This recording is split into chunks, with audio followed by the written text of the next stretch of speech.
Hello everyone, my name is Amber. Welcome back to my channel, Amber Reads Romance.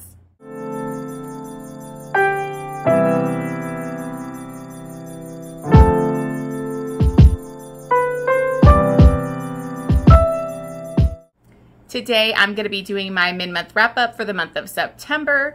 I've had a pretty great month so far, quite a few 5 stars and 4-star books. So it's been a pretty decent month. I think I had like 1 2-star, so not so bad.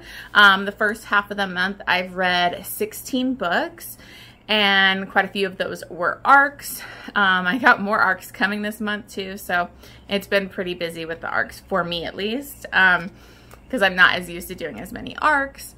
But let's just dive right in because, as usual, I always talk way too long. I say I'm going to do it better, and then each mid-month or monthly wrap-up, it's like an hour video. So let's dive right into the books that I've read for the first half of September.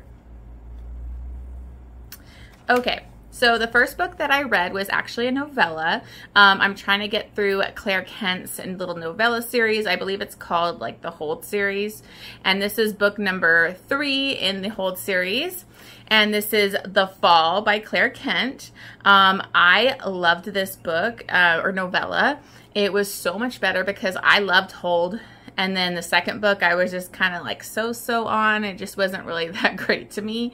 But this book brought it back. So in this book, you have Lena, and she is actually a smuggler. You've seen her in the previous book. And she basically gets kind of caught by the coalition, and they drop her off. Like sometimes they'll put them in prison planets, or they'll just abandon them on a planet with no way to escape. And so they abandon Lena on this kind of like a prehistoric or like more of like a primitive planet. So she's dropped off and she's having trouble surviving. There's like no technology, no cities, no nothing. And so it's kind of like almost being put back into like caveman times or whatever. She ends up getting kind of attacked by one of these caveman type of primitive guys. But another one saves her and kills the guy, and they kind of have competing clans. And so she ends up going with them and being like offered to like help pick berries and do things to basically be part of their tribe. And so she has to try and learn how to survive, but she kind of is dependent on this tribe. And she's kind of like finds another human that was also dropped off there. And so she actually has somebody she can communicate with and get help from, because understanding how this tribe works, there's a big language gap. Obviously, they kind of speak a primitive type of language, which this guy helps her learn. But she ends up kind of catching the eye of Roan, who is like, I think she called him the hairy man at first. And it's very interesting because it's just different dynamics of like, I loved how he was interested in her, but in this tribe, like the woman has to make the first move and show that she wants him, and then he can kind of claim her. And so she doesn't really get this, so she's not doing this. And the guy kind of helps her, like, you know, he could help you because they're kind of put on the outside of the tribe as kind of like outsiders. They don't get like the best food or any of that kind of stuff. So she ends up kind of finally making the move on Roan, and they start a relationship, and it was just so freaking sweet. I loved it. It was like this really badass, strong, independent woman, and kind of being forced to depend on somebody else, which she didn't really like. She wanted a way off the planet, but when that opportunity comes, like, is she really gonna want to leave Roan? Because she's actually found like her perfect mate. And it's just really sweet. It was just so feel good. I loved it so much. And it's such a great like novella. It like tells a full story in a novella. So I love Claire Kent. This brought me back to the way I felt with the Hold. It might honestly be one of my favorites out of the series because I still love Hold a lot, but this one was just so perfect. So I ended up giving this one 5 stars. And I don't think I gave it like really a spice rating, but I would say like 2 to 3 chili peppers on the spice, and I would definitely recommend it. You could go in and just read this one and it would be perfectly fine. So the next book that I read was an arc. This is The Endgame, and this is by I think it's a Mazurke, but this is basically Serena Akeroyd. So Serena Akeroyd is writing under G.A. Mazurke, and this is a hockey romance. So I love Serena Akeroyd. If you've watched my wrap-ups, you've seen that I'm slowly trying to get through her MC series and the 5 Points Mafia series. So I'm still in the process of going through all those, but I was so excited to see that like she writes a lot of darker, grittier stuff and that she's going to do a hockey romance. So I like jumped at this opportunity to be able to kind of see how she did hockey. So this actually kind of has a tie to the 5 Points Mafia because our hero is actually related through like one of the uncles in that to the O'Donnellys. So you will see characters from the 5 Points Mafia, and don't worry, it won't like ruin anything for you because I haven't even finished that series all the way and it didn't really ruin anything. Yeah, you're gonna see people together, but you knew they were gonna be couples anyways, so it's not gonna really ruin it.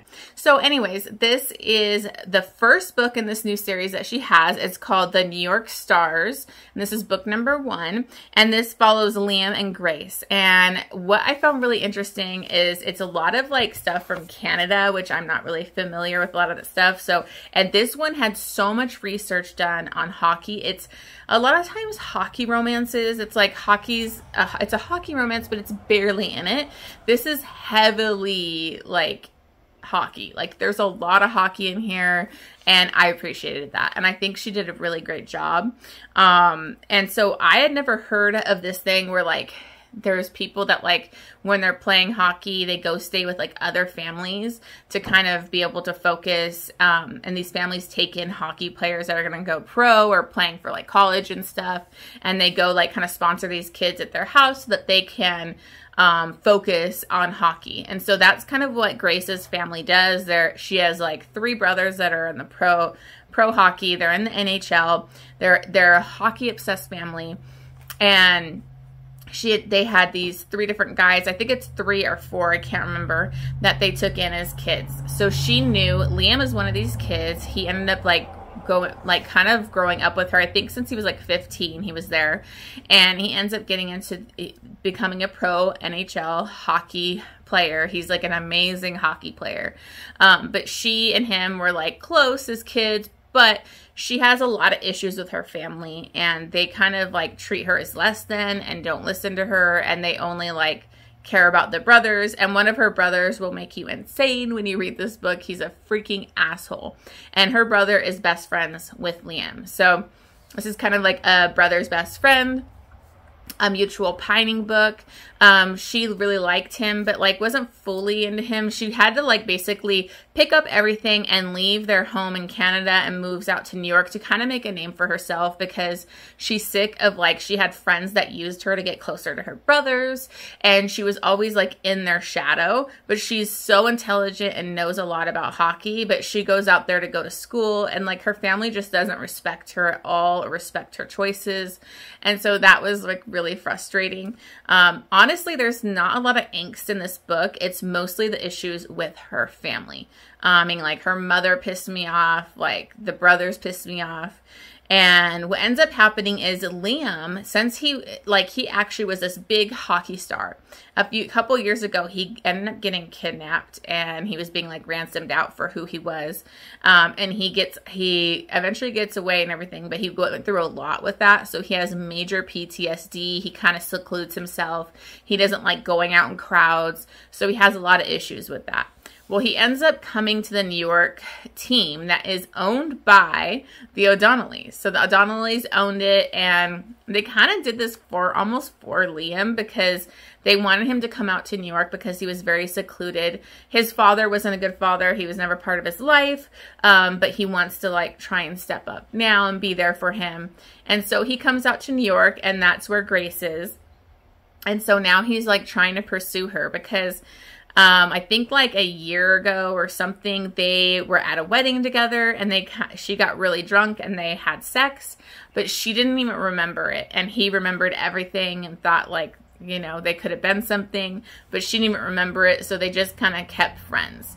So this leads to him coming to New York. He ends up hiring her as his like assistant, and she starts to work for him, and they just have this amazing, beautiful friendship. So this is friends to lovers, and you know I don't usually like friends to lovers, but this was done beautifully. Like they have such a closeness.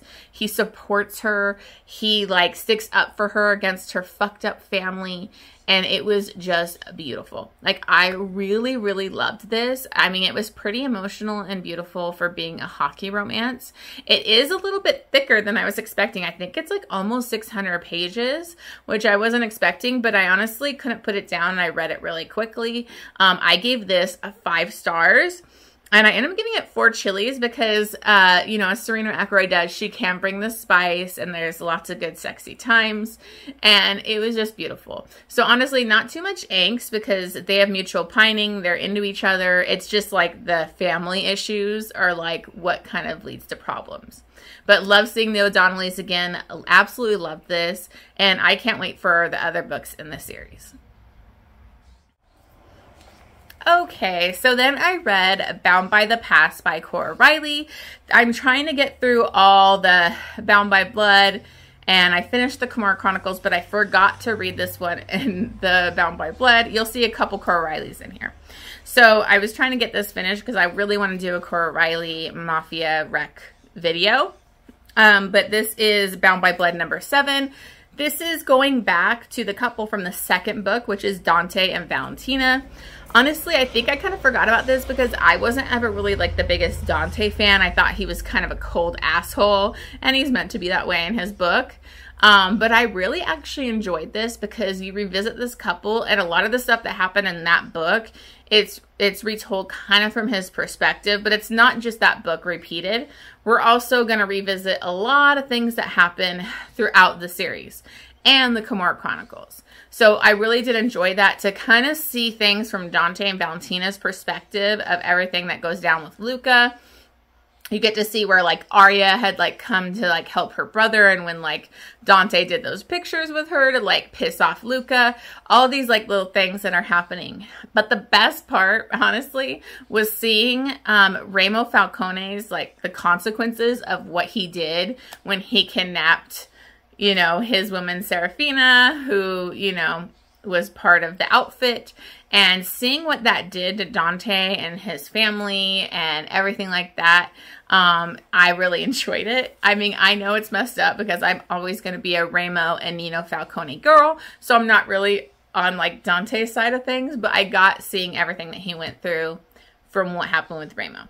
So I did enjoy it. It's not like amazing or anything, but I liked revisiting all those things from their point of view, because a lot of it you're only getting like, you know, the Luca's family and then the Cora Chronicles. So I ended up giving that 4 stars. I did enjoy it. It wasn't amazing, but I did enjoy it. And then I think I gave it a 3 chilies. Him and Valentina really get after it. I think they have such a beautiful relationship. And it just grows. And then her and him like grow together, them as parents. It's really beautiful. So then I read Stolen Touches by Neva Altaj. And this is book number 5 in the Perfectly Imperfect series. I'm absolutely loving every book in this series. Not one has disappointed me. This one I absolutely loved. And this is between Salvatore and Meline. I think that's how you say her name. And this ends up being kind of an arranged marriage, but it starts out a little differently because this is in the Cosa Nostra, and Meline is actually like part of the Cosa Nostra family, but doesn't really want anything to do with it. And she kind of goes, I believe, out to New York, and it's in Salvatore's like area, but she doesn't tell him she's out there. She's out there trying to she's trying to finish up her nursing degree and working in a program there at the hospital. And so she just wants to get her career and be away from the family. So she didn't really tell her family even that she was working in his city. Well, he kind of runs into her because he was leaving the hospital, and she ends up helping a woman give birth like in the parking lot, and he's instantly intrigued by her. So then that leads him into kind of almost, well, stalking her and looking into her, and he finds out who she is, and all bets are off. He kind of tries to like, they go on a date, they kind of hit it off, But then when they get into danger, he basically is like, you have to marry me because they saw you with me and now your life's in danger and you're in my city and we could go to war over this. So her family is pissed that she did this and it was really stupid. But she was kind of mad. She didn't want to be forced into this marriage. He basically makes her stop working at the hospital, which is all she's cared about. And so you have this antagonistic, like, she's not going to have sex with them. They sleep in different rooms, but their attraction is just insane. And, I mean, you know it's going to happen. So I absolutely love this. They have, like, cats together, these crazy cats. And I love Salvatore. He was so dominant, so possessive. He had never really had feelings for anybody. And he was very mysterious because in the previous books, like, a lot of people had never even seen him before. They've just heard of him. And so, like, he's really brutal. Like, his backstory, you know, he's badass. So I really love the mafia stuff in this one. Is a little bit more violent too. And I love their connection and I just loved it. So I ended up giving this one 5 stars and 3 on the chilies. I would definitely recommend this series if you haven't jumped into it yet because they're very quick, like under 300 pages usually. And so like it's really easy to fly through these books. Then I read The Pool Boy by Nikki Sloane. This is the second book in the Nashville Neighborhood series. This has been on my TBR forever, so I'm glad I finally read this. I really loved it. I mean, it doesn't blow me away or anything, but I thought it was a great age gap, but it's a woman. It's an older woman. It's her best friend's son, and it was just great to see an older woman finally get what she deserved. She had been married to somebody, I think, for like 15 or 20 years or whatever, and she catches him cheating on her with his boss, who happens to be a man. And so she's devastated. They're like finally finishing out their divorce. And she ends up like, she had gotten like a boob job. She's feeling really good and fit. She's been taking care of herself. She ends up going home and deciding to lay out poolside topless. And then the pool boy shows up, and the pool boy happens to be her best friend's son. And he's had a crush on her forever. She's like the hot, mom's hot friend. And so things kind of happen where they have an interaction. They kind of watch each other do stuff, and it was super hot. And then they decide to kind of go from there. She also works in the music industry, and he's kind of like trying to be a musician, but not fully putting a lot into it. But she sees him sing live, when she's out scouting, and she basically takes him on to do this kind of competition to perform for another big star. And so it was nice to see that whole kind of dynamic, the Nashville music scene and all of that. So I really loved it. I think it was very cute, very sexy. So I gave it 4 stars. And then 4 chilies. She does a lot of dirty talking in this, which is always surprising when the woman brings it. So I had a good time. Okay, so the next 3 books, I'm not going to go deep into it. I'm just going to give you a general synopsis. I did a reread of the Elite series. I think it's the Royal Elite series by Rina Kent. Obviously not the full series, but the first 3 books. And I decided I wanted to read Rina Kent's like whole backlist that like in her reading order that goes to like, because I really want to read God of Malice and like those new books that are coming out. But I know it's like 2nd generation of these like these people, these couples. So I really wanted to go back to the beginning and kind of vlog my experience. So I ended up doing a vlog where I read these first 3 books. And I will post that down below. So if you want more like spoiler or more thoughts on that, please watch my vlog. It was fun and I'm really enjoying it. So the first 3 books are Deviant King, Steel Princess, and Twisted Kingdom. And these follow Aiden and Elsa, and this is a high school bully kind of book, romance here. The first book is heavy on the, like it's more on the bullies, like hate to love, and then obviously the other ones expand on that. We have Aiden, he's almost like a Carter Mahoney, who you know is like my man. He basically, Elsa comes to the school and he threatens her in front of everybody, like he's gonna ruin her, he hates her. All that kind of stuff. She never met him before, didn't know why he hated her. But she does have a lot of memories from her childhood that she's blocked out. She doesn't remember a lot of her past. her parents have like a mysterious death, and she's living with her aunt and uncle. So a couple years pass after that, and it's like senior year, and she and Aiden kind of have another interaction where he decides to push it, where he's done like, he never fully hardcore bullied her, but his minions basically went after her and made her life hell. Her best friend is also getting bullied by his best friend, and so she tries to film him bullying her so she can get him in trouble.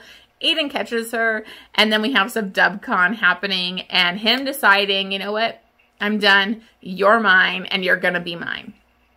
And so this is 3 books. They leave off on cliffhangers, except for the 3rd book. We get our HEA for them, and I absolutely loved it. I gave each one of these 5 stars. They're spicy, they're fun, it's a wild ride, there's lots of twists and turns. It's kind of crazy whirlwind of like this couple. You find out a lot about her past and all that. So that's all I'm going to say. I even talked more than I thought I was going to, but if you want to see more thoughts, just check out my vlog. Definitely had a great time with that. Okay, then I finally continued in the Hoop series because I read the first book, Long Shot, like a long time ago, but it was so emotional and like I was intimidated to continue. So I finally read Block Shot by Katee Ryan, and I really enjoyed this. I just didn't enjoy it as much as Long Shot. In this, you have Jared and Banner. Jared is actually like the sports agent, and he's I believe his stepbrother is the hero from the first book. And so it goes back to like his college days and him and his interaction with Banner. And she is like a plus size or curvy heroine. And she kind of had low self-esteem in college and didn't think, you know, he would be interested in her. He was very into her. He loved her. He's like this gorgeous guy that she thought was way out of her league, but he like was very into her. He loves her intelligence. They would study together. He was going to kind of join the secret society, and their thing was that they wanted him to, like, this guy didn't like Banner because she was competing against him and things. And so he basically told him he needed to F a fat girl. That's how he put it, which is, ugh.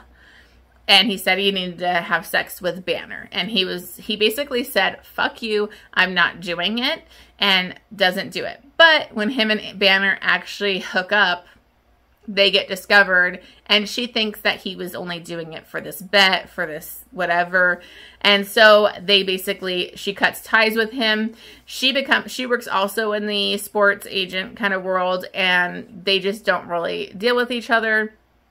But finally they kind of come into contact again, and he's basically like going to pursue her hardcore. He wants her, and he doesn't care. He doesn't care that she's got a long-term boyfriend. And he doesn't care. So that's part of the problem that I had with this book, was there's cheating in this. So just be aware, there's full-on cheating. Obviously not on each other, but she's with a really amazing man, and they just full-on cheat. And I don't really like that. So I did love their connection. I loved her dealing with her body image issues, and him like trying to make her feel like validated and beautiful. So there was a lot of these strong elements into it. I just didn't connect to the characters as much, and I wasn't really a fan of the whole cheating thing. It kind of bothered me. And there's a lot of other stuff that happens in this book, but obviously it's Katee Ryan. It does get to that emotional place with stuff that Banner has to deal with. But the cheating was just iffy for me. So I ended up only giving this 4 stars. It was really spicy. It was 3 stars on the spice scale, and I'm not 3 stars, 3 chilies. And I really did still enjoy it. I'm still going to continue with the series. It's just not as good as Long Shot. Okay, so then I went back to the Bound by Blood, and I finished out that series with except I still have to read the Luca Vitiello book, so I still need to read that one. But I read the Bound by Blood Anthology series novella. It was Born in Blood 7.5, and this is just basically anthology with like different like little stories of different couples. So like Luca and Arya have a few stories in there, and then there's like It's kind of, I don't know if it's fully a novella book because it was a little bit longer than I was expecting. There is a full novella of just Gianna and Matteo. And Gianna's a questionable heroine for me. She really pisses me off in her book. And this novella just made me piss off at her even more. There's a whole like thing where she and Matteo never wanted kids. And then they end up getting pregnant.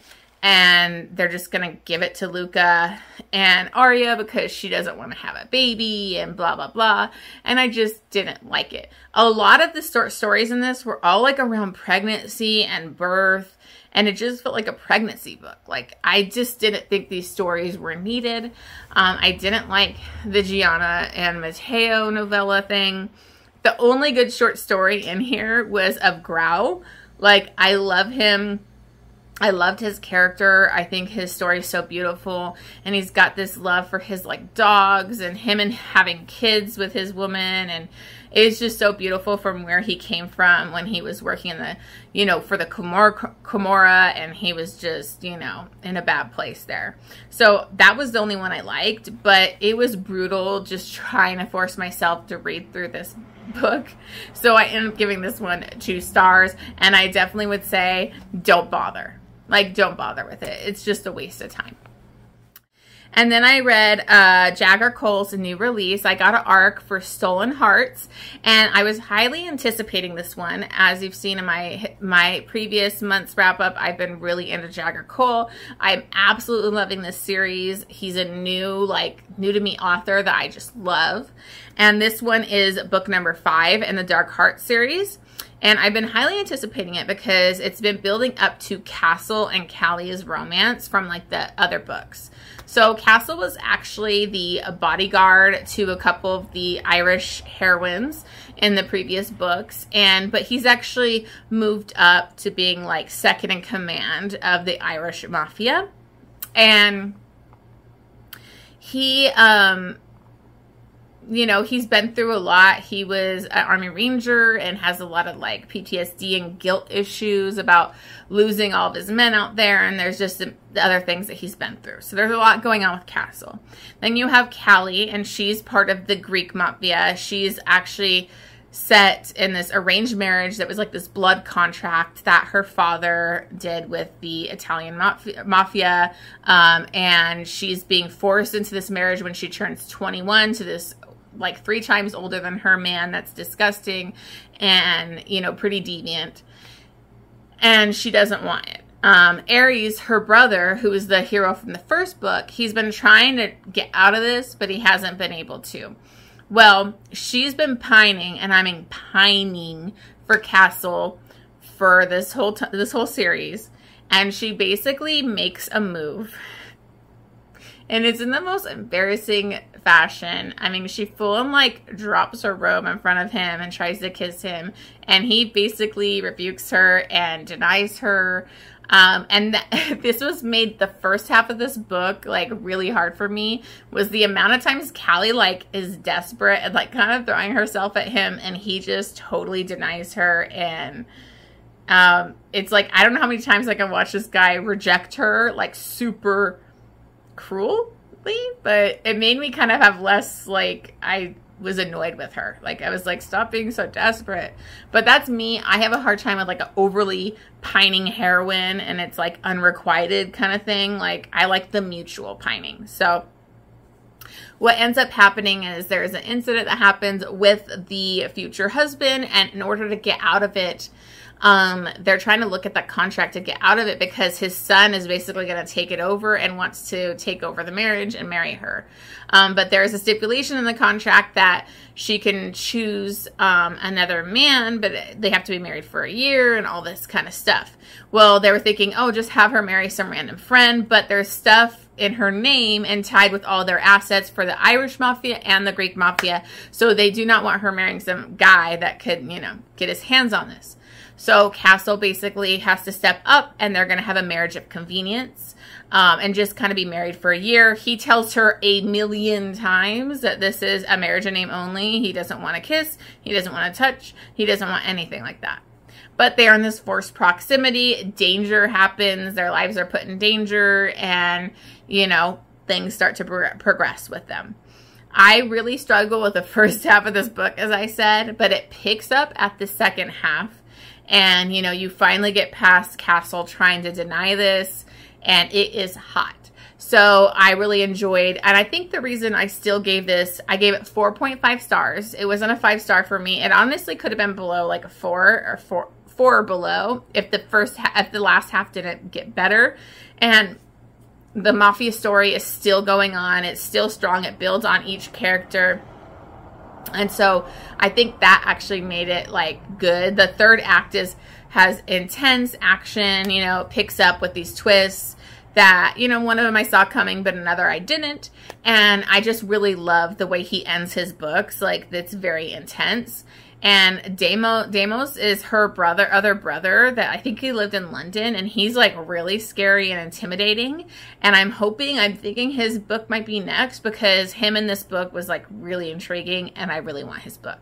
So I ended up giving this one 4.5 stars. It wasn't my favorite, especially after the previous one, which was Gavin's Romance, and I loved it so much.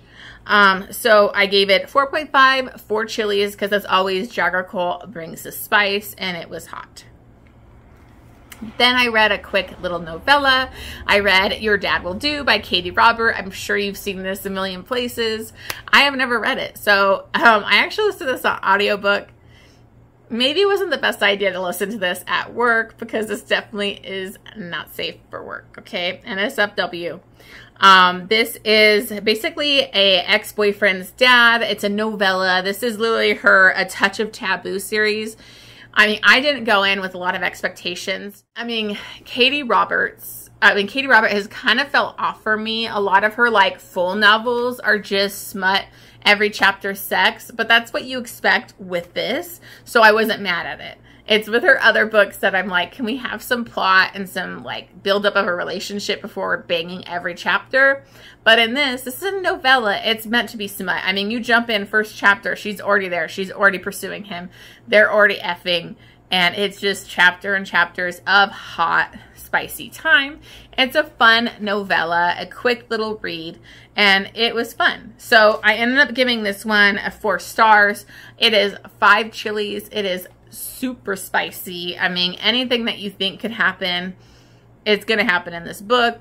They had great chemistry. I just really loved it. So I think it was a great, fun, smutty time. If you need that little palate cleanser, I definitely would recommend it. And I love like the boyfriend's dad or ex-boyfriend's dad trope.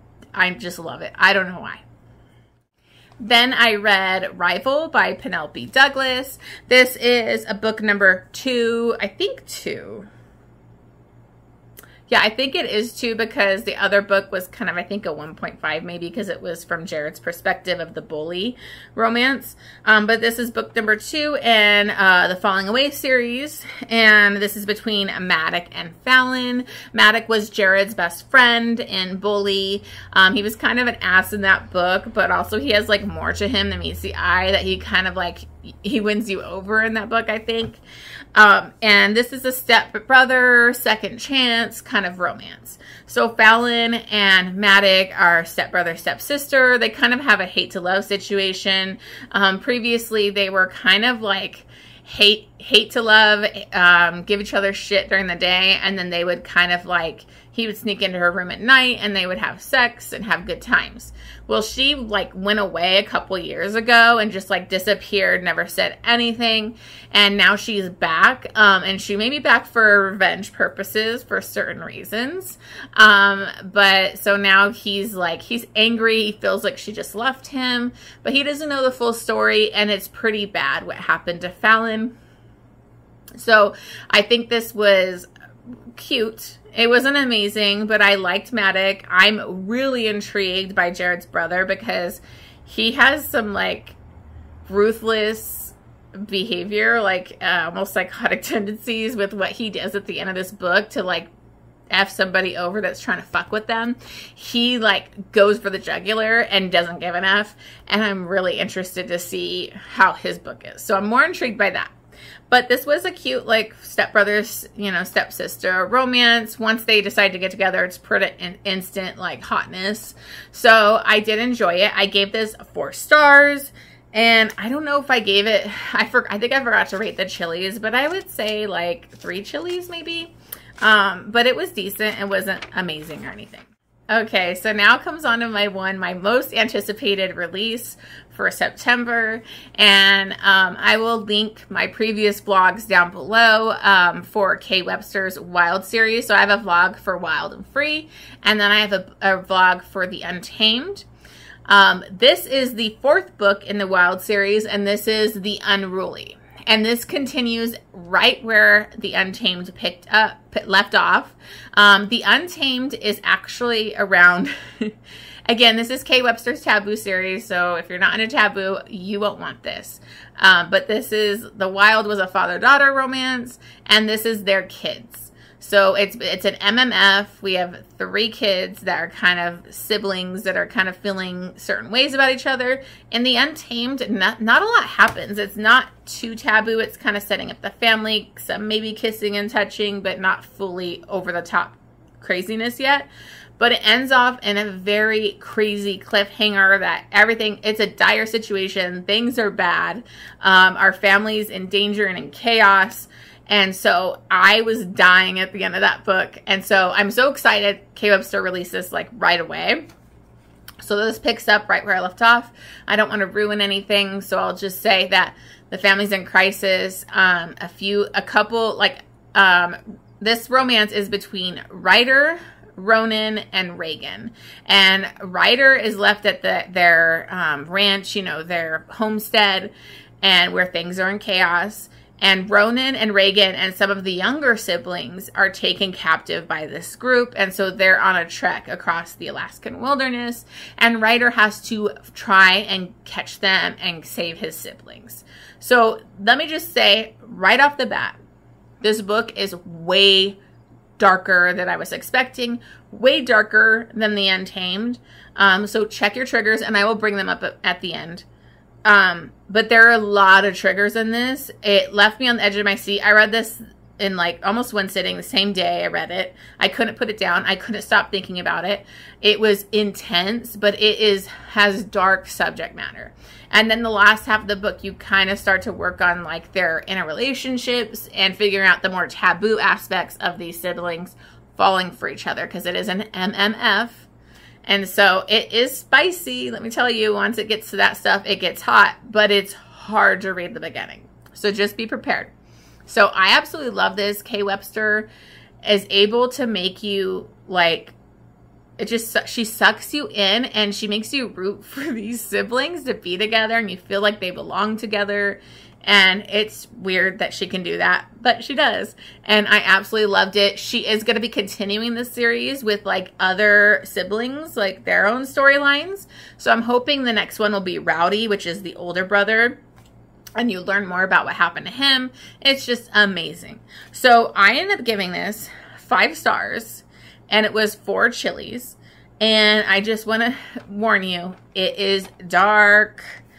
So some trigger warnings, and this gives some stuff away, but I don't care.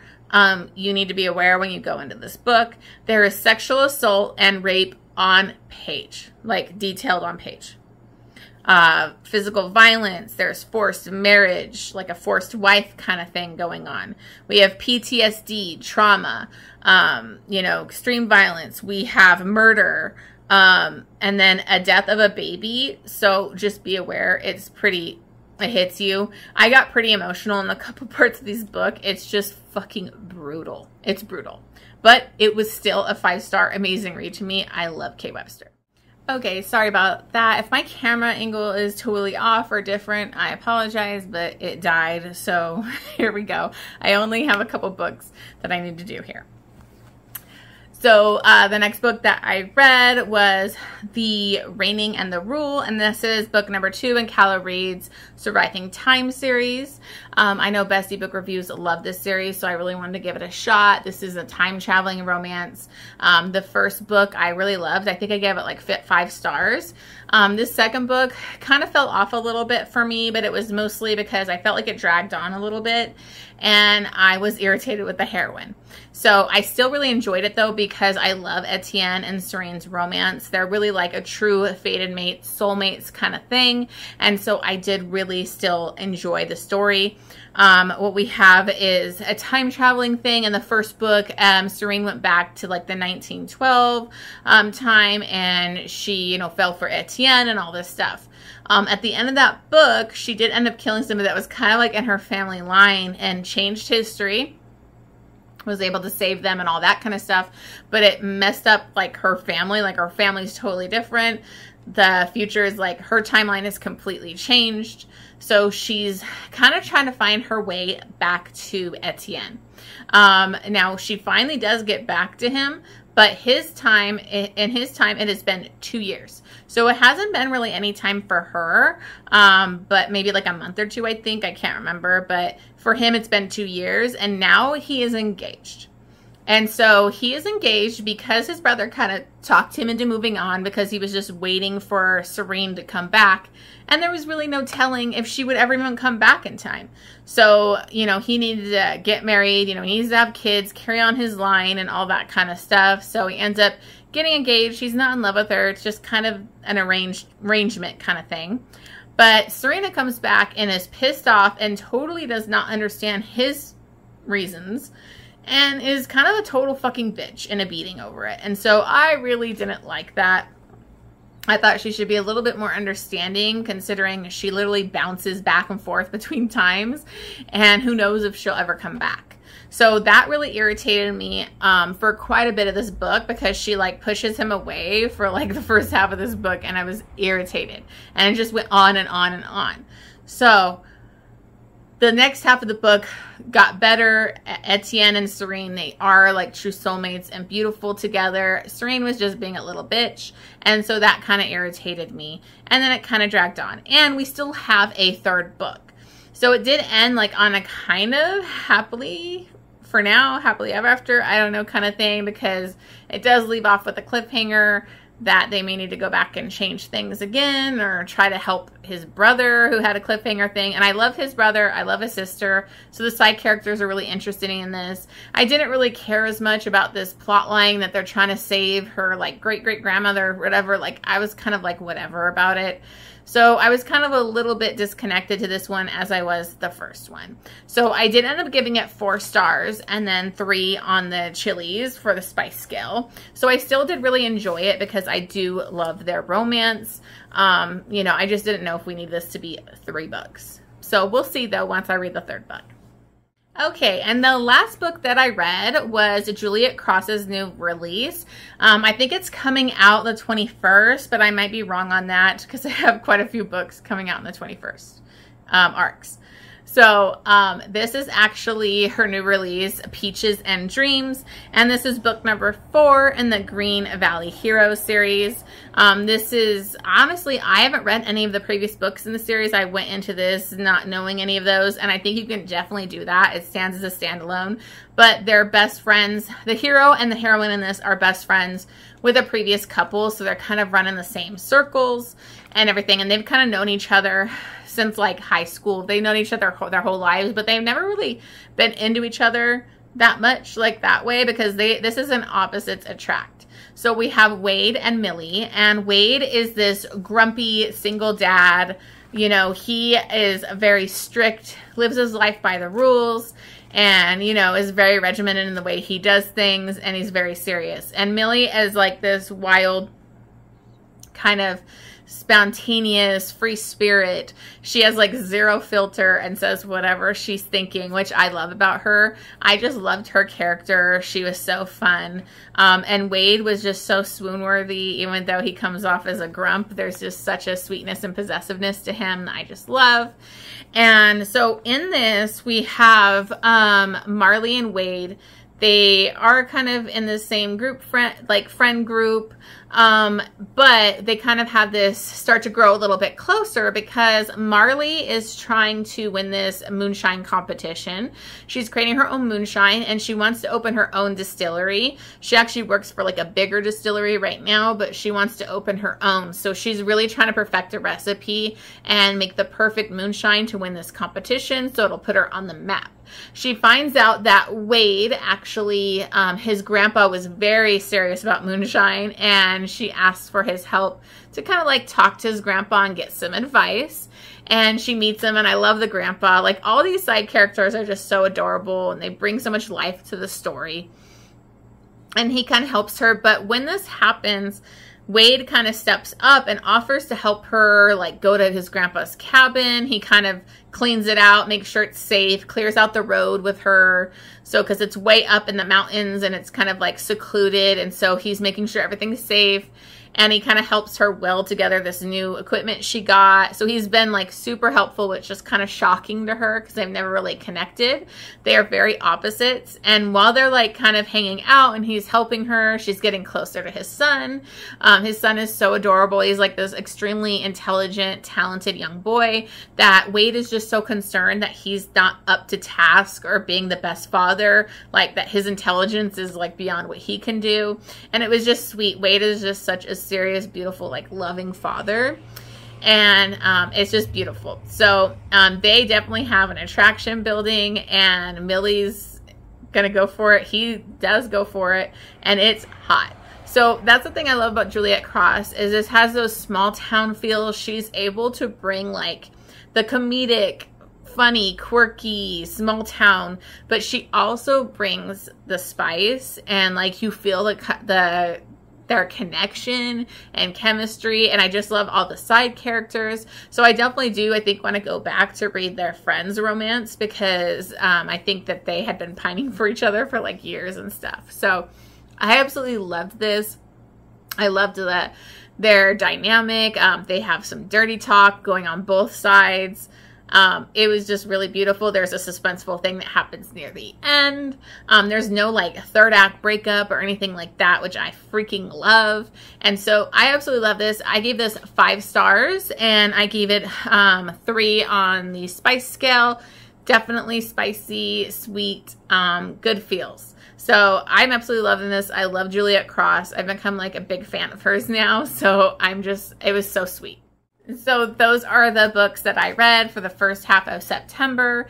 Thank you so much for watching this video. If you want to leave me some comments on some of your favorite books that you've read, or if you are excited for these releases, these arcs that I read, definitely check those out. As always, thank you so much. And please remember to like and subscribe, and I'll see you on the next one.